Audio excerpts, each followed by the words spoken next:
Hello everyone, and we are back at Psychological Theatre. Today, I would like to discuss with you something which is part of our daily life, and it can be observed quite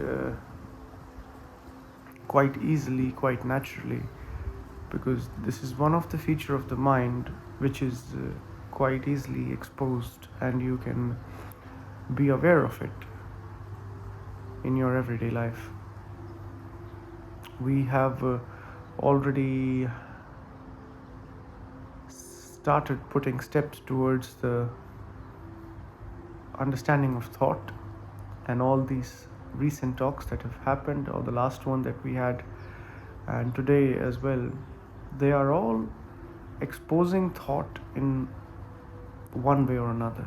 Okay, so when I would specifically come to the videos where I will use the word thought and try to point out the same things, you will see how everything joins together. But if before that video you can be aware of it and detect it yourself, then that would also be lovely, because that would show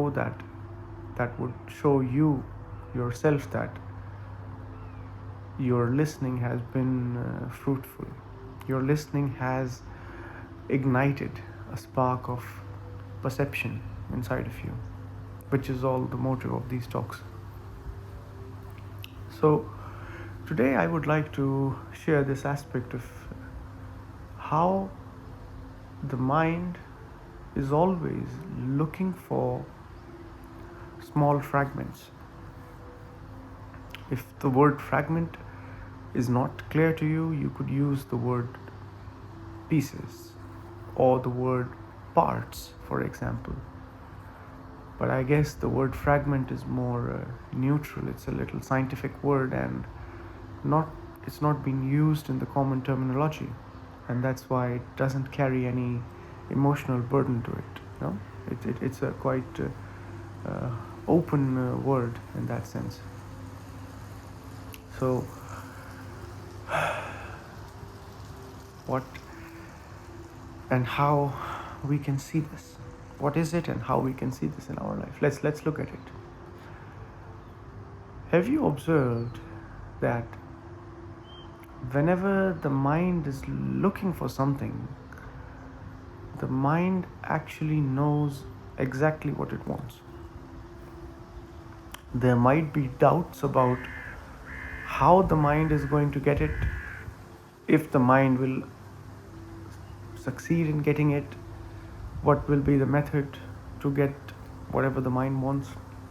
But in some sense, the mind actually knows that, okay, this is what I want. And usually what the mind wants are things which you already know. Okay, this is already a big insight into the nature of the mind.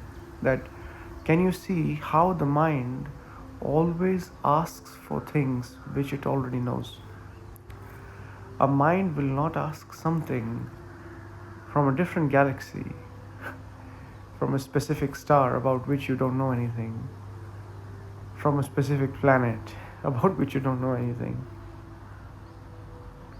a specific object. But the mind keeps asking things which it had already experienced. Okay? And on the basis of the experience, the mind categorizes these objects, things, people, experiences into good or bad, pleasurable, unpleasurable. This will be desired again, this will be avoided the next time. Okay? So when you see this pattern of the mind, and it happens every day, whole day, it's very easy to detect it.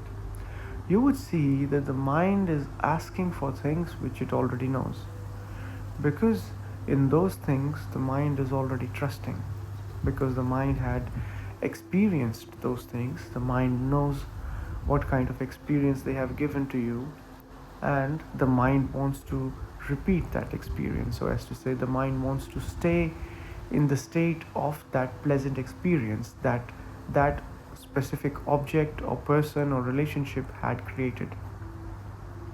So, the mind looks for it, the mind desires it, as we even called it in the last episode. So this looking for things and this desiring for things also shows us another hidden aspect of this process. One aspect is that the mind is asking for things which it already knows, and the second aspect is that all those things are very small. Okay, in terms of small, I do not mean small in size or small in um, the exact word would be limited, but I do not know if the word limited is something which is easily understandable or not. Like, all the things that the mind is desiring has limitations, has boundaries. They are specific things, they have a beginning and an ending.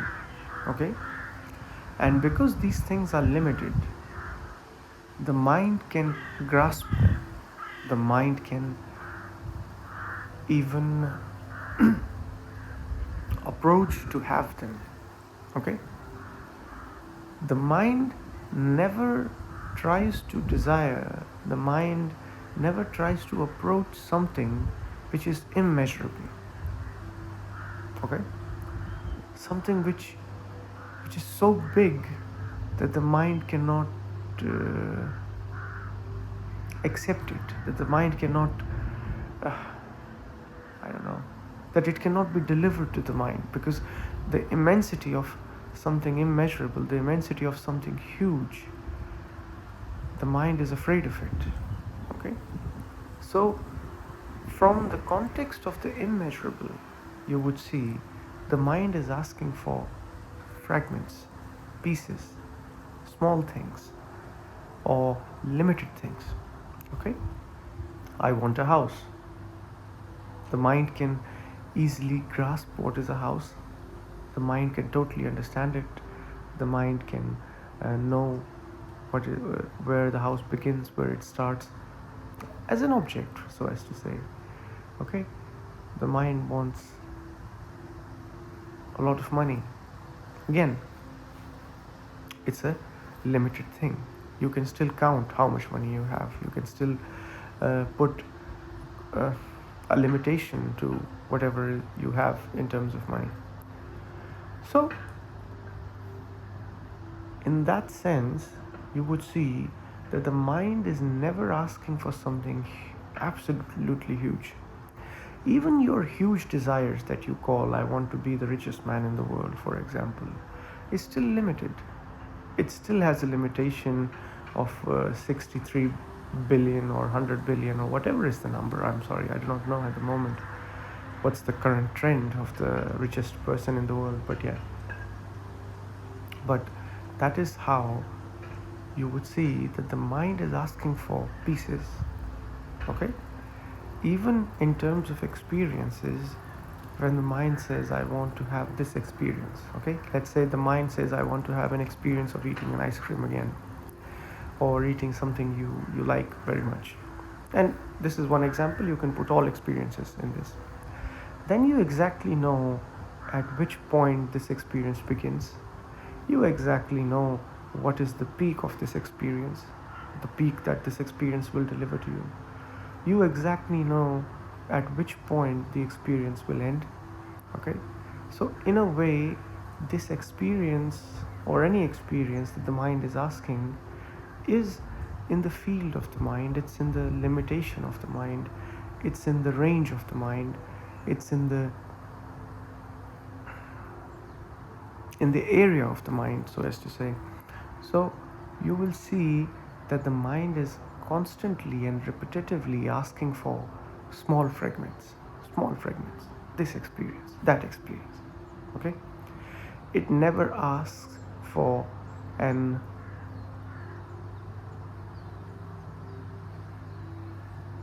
unrecognizable experience, for example. It never asks for an experience which is so new that the mind is just amazed by the newness of this experience. It never asks for an experience where the mind is totally speechless, where the mind is totally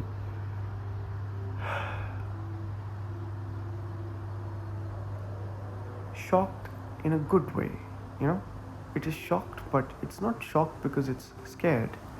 It's shocked because the thing in front of it, this new experience or this new thing that it is coming in contact with, is so new, it's so fresh that it's just speechless.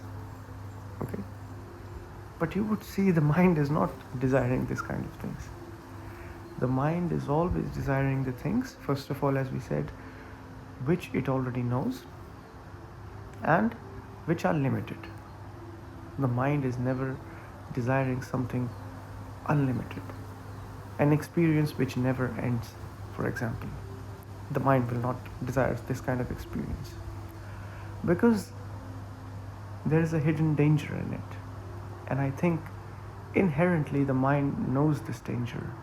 The mind is secretly aware of the danger. And the danger is that when the mind is asking for an experience which is immense, which has no boundaries, which has no cause, which is not understandable, then the mind knows that this huge experience will dissolve the mind inside of this experience. It's like a death situation for the mind. It's like the mind is desiring the dissolution of itself. But this dissolution is not out of fear, is not because it is being attacked by something, it's not because it's afraid of something. This dissolution is coming because something so new, something so immense, huge, is coming in the mind's contact, that the mind is just totally in a state of, I don't know, it's in a state of curiosity, in a state of speechlessness, in a state of wonder. All these together, I don't know. And in this stage, the mind is losing itself. Okay? And that's why the mind never asks for this kind of experiences, you would say. So, try to observe this in your everyday life, that how the mind is desiring the stuff that it already knows. Second, how all these desires are limited. All these desires are categorizable. You can put them in a category. You can analyze them. You can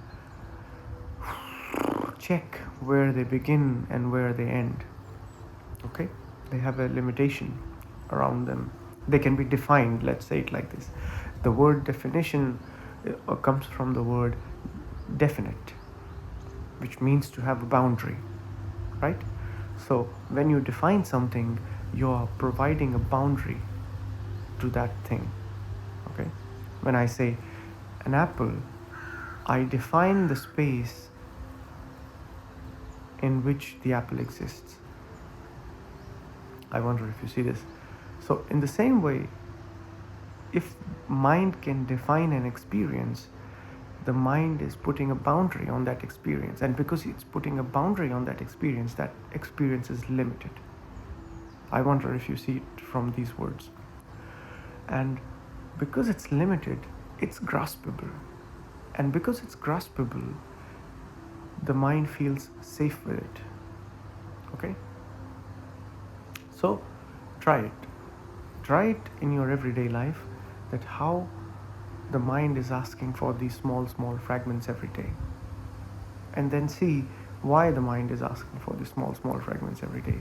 There is a reason for it. It's not happening just by accident or something. Okay? The mind is desiring fragments because of a very inherent process it is going through. Maybe we will go through that inherent process in the next video. Maybe it deserves itself a video. But today, things are already quite interesting. That